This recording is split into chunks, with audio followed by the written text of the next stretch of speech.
we are discussing normal distribution. Okay.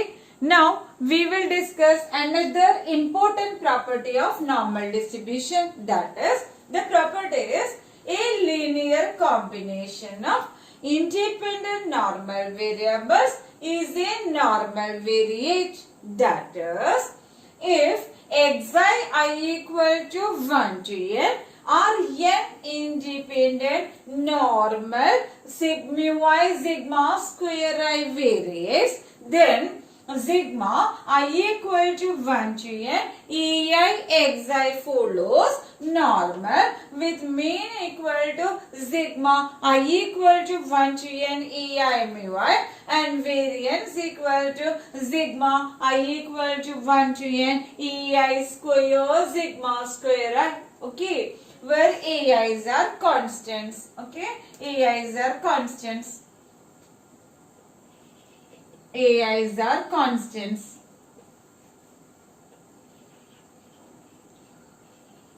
That is, for the proof we are given xi is a normal mu I sigma square I variates. xi follows normal mu I sigma square I implies we take the corresponding moment generating function. Okay, that is mt xi equal to, we know that it is mu e raised to mu I t plus t square by 2 sigma square I.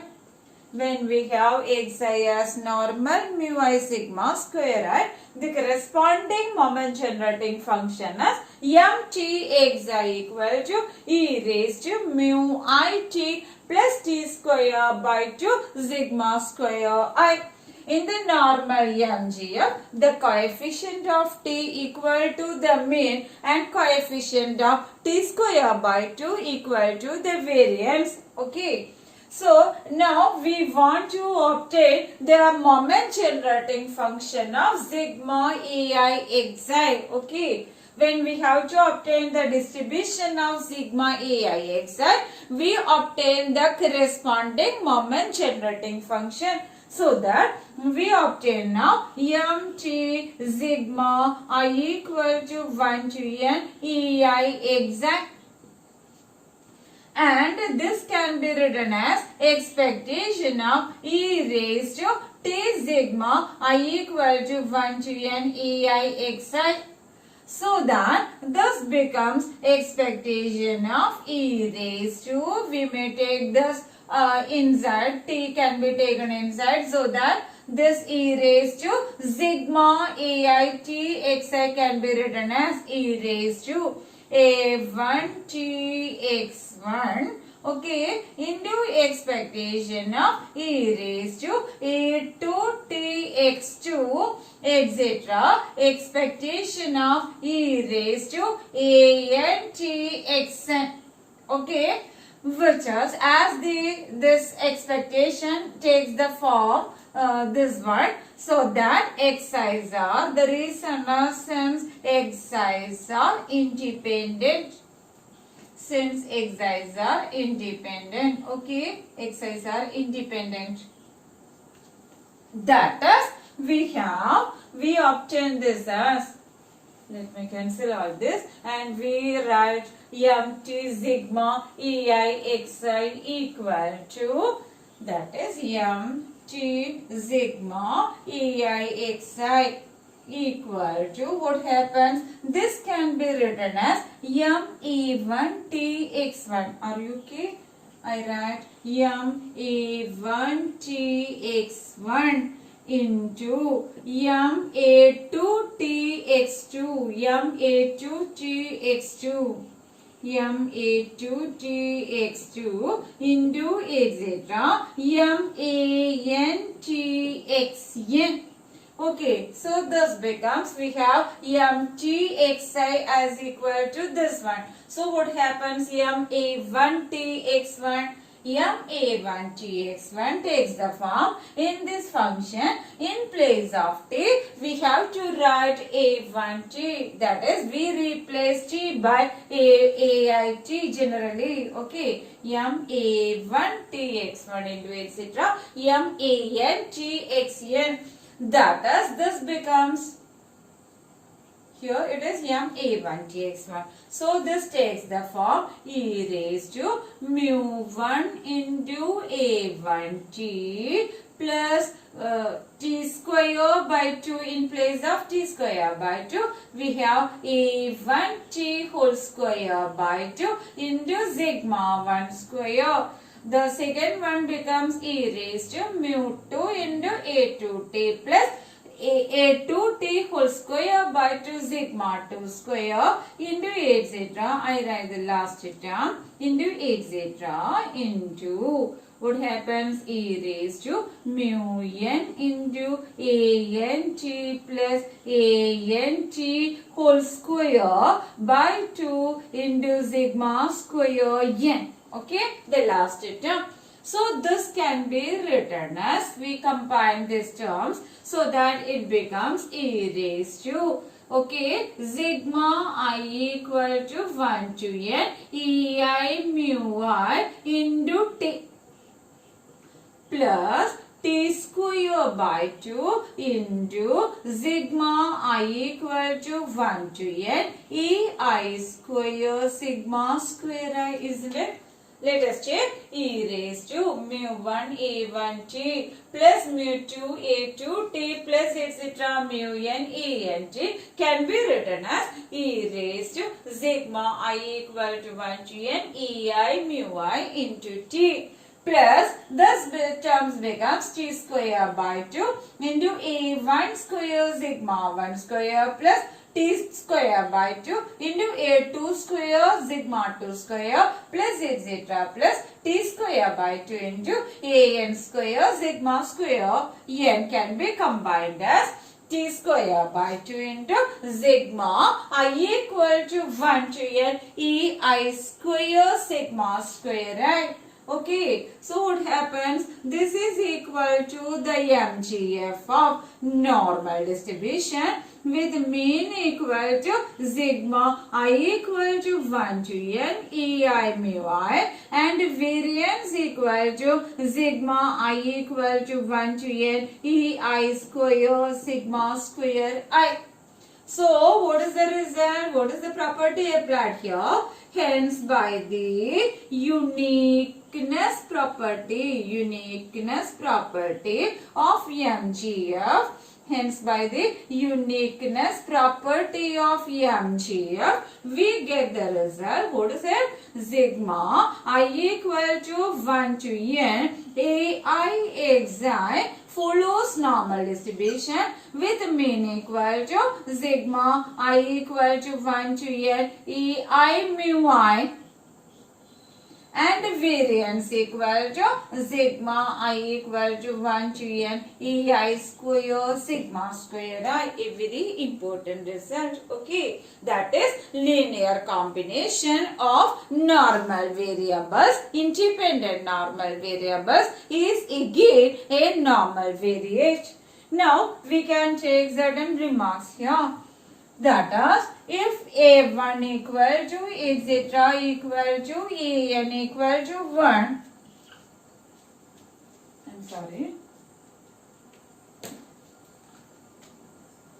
certain remarks, remark 1, remarks, okay, 1. That is, if a1 equal to a2 equal to etc. equal to a1 equal to 1, we get, what happens? If a1 equal to a2 etc. equal to an equal to 1, we get sigma I equal to 1 to n xi follows normal with mean equal to sigma I equal to 1 to n mu I and variance equal to sigma I equal to 1 to n sigma square I.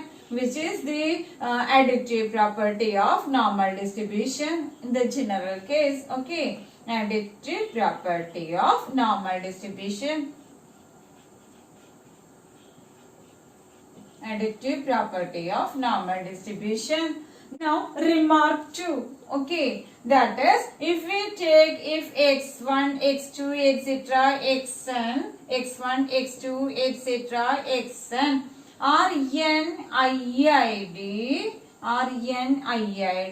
n mu sigma square variables. Okay, n mu sigma square variables. Then taking a1 equal to a2, etc. equal to an equal to 1 by n, we get the distribution of x bar. The result is then x bar follows normal mu sigma square by n. X bar follows normal mu sigma square by n. Then then the result is, that is, we get, that is, this is the result. X bar follows normal mu sigma square by n. Okay. Now we prove the result by taking the moment generating function of x bar. So as the next question, these are two important remarks obtained by the distribution of sigma ai xi. So that now we prove this important result. The result is if x1, x2, etc., xn are n IID, n mu sigma square variables, then x bar follows normal mu sigma square by n. X bar follows normal mu sigma square by n. This is a corollary of the additive of the linear combination, that property that is mentioned already. Now we prove this directly using the moment generating function. Okay. So for the proof, we consider xi follows normal mu sigma square. Hence we have mtxi as equal to e raised to mu t plus t square by 2 sigma square. Okay. Now we take x bar. We have x bar as equal to 1 by n sigma I equal to 1 to n xi. Now x bar is 1 by n sigma I equal to 1 to n xi. So that we obtain the corresponding moment generating function. Therefore, mtx bar as equal to expectation of e raised to tx bar, which is expectation of e raised to t into 1 by n sigma I equal to 1 to n xi. As these variables are independent and identically distributed, we can write this as expectation of e raised to t by n xi whole raised to n.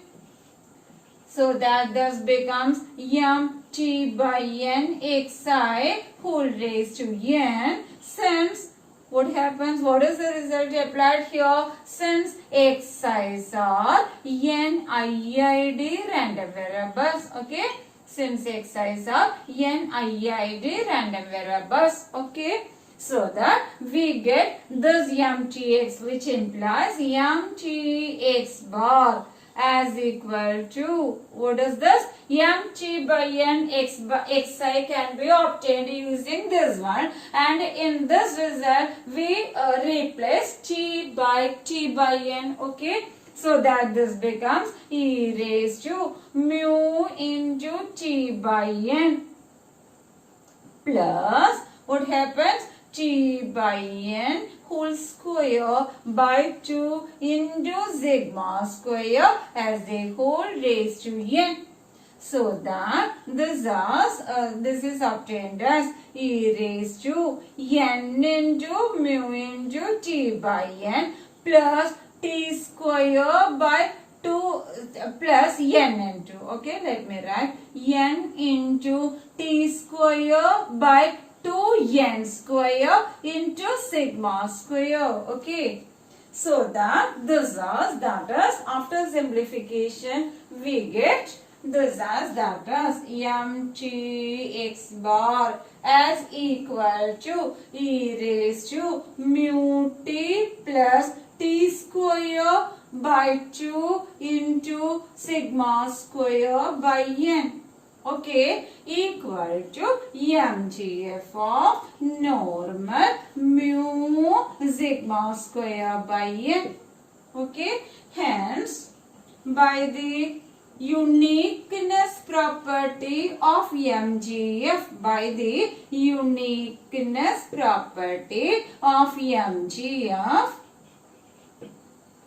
we get, what is the result? X bar follows normal mu sigma square by n. This is another important property of normal distribution. The result is, if xi equal to 1 to n or n IID, I have already mentioned IID means independent and identically distributed. That is, all the variables are independent as well as they have the same parameters, okay. That is, all xi's have mean equal to mu and variance equal to sigma square, and hence the distribution of the mean x bar is the mean of this random variables. That is, x bar is defined as 1 by n sigma I equal to 1 to n xi, which is again normal with mean equal to mu and variance equal to sigma square by n, okay. Thank you very much.